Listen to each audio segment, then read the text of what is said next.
আসসালামু আলাইকুম। জান্নাতুল লাইফস্টাইলে আপনাদের সবাইকে স্বাগতম। আজকে আমি আপনাদের মধ্যে শেয়ার করতে যাচ্ছি চিংড়ি মাছের দো পেঁয়াজি। খুবই সহজভাবে বানিয়ে ফেলা যায়। ঝাল ঝাল গরম ভাতের সাথে অনেক ভালো লাগবে।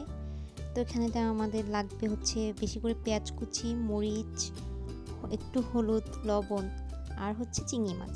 ফার্স্টে কড়াই গরম করে তেল দিয়ে দিব এর ভিতরে। এরপর হচ্ছে চিংড়ি মাছের সাথে হালকা একটু হলুদ, মরিচ আর লবণ দিয়ে মাখিয়ে এটাকে সুন্দর করে ভেজে নেব।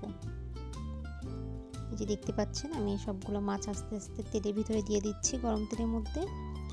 আর হ্যাঁ, অবশ্যই চুলার আঁচটা একটু কমিয়ে রাখবেন, বেশি দিলে কিন্তু পুড়ে যাওয়ার সম্ভাবনা থাকবে মাছটা। দেখতে পাচ্ছেন আমার মাছটা ভাজা হয়ে গেছে। ওই একই তেলের মধ্যে পেঁয়াজ কুচি, মরিচ কুচি এগুলো দিয়ে দিয়ে ভালোভাবে নেড়ে চেড়ে ভেজে নেব পেঁয়াজটা।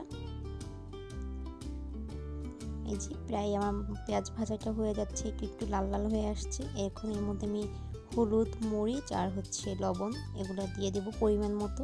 আপনার যে যেরকম ঝাল খান সেভাবে দিবেন। এরপর একটু সামান্য পানি দিয়ে দিলাম। এখন ভালো করে মশলাটা আমি কষিয়ে নিব খুব সুন্দর করে, যাতে হলুদ মরিচের কাঁচা স্মেলটা না আসে।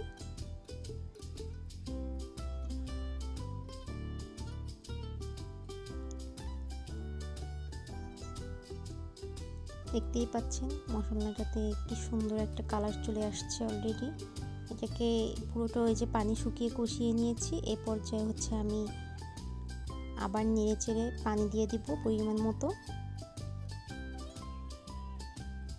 পানিটা দেওয়ার পরে কিছুক্ষণ নাড়াচাড়া করে অপেক্ষা করবেন যতক্ষণ না পর্যন্ত পানিতে ব্লকটা আসে। ব্লক আসার পরে আপনারা হচ্ছে তার কিছুক্ষণ পরে আস্তে আস্তে সবগুলো মাছ ঢেলে দিবেন, চিংড়ি মাছগুলো।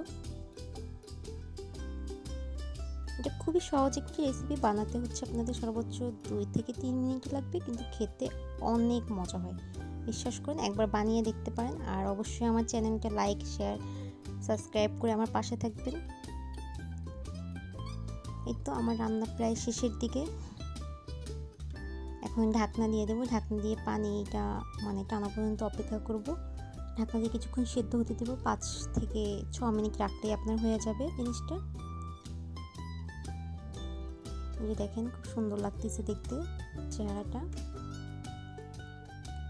আসলে আমি জানি না কীভাবে ভিডিও করতে হয়। আমার ভিডিওতে ভুল ত্রুটি হয়ে থাকলে আপনি আমাকে মাফ করে দিবেন, ক্ষমাসুন্দর দৃষ্টিতে দেখবেন।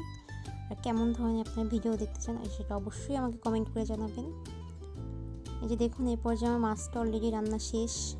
এখন আমি একটা সুন্দর বাটিতে পরিবেশন করে নেব। আমি সৌন্দর্যের জন্য কয়েকটা কাঁচামরিচ ইউজ করেছি। সবাইকে ভিডিওটি দেখার জন্য অসংখ্য ধন্যবাদ। আল্লাহ হাফেজ।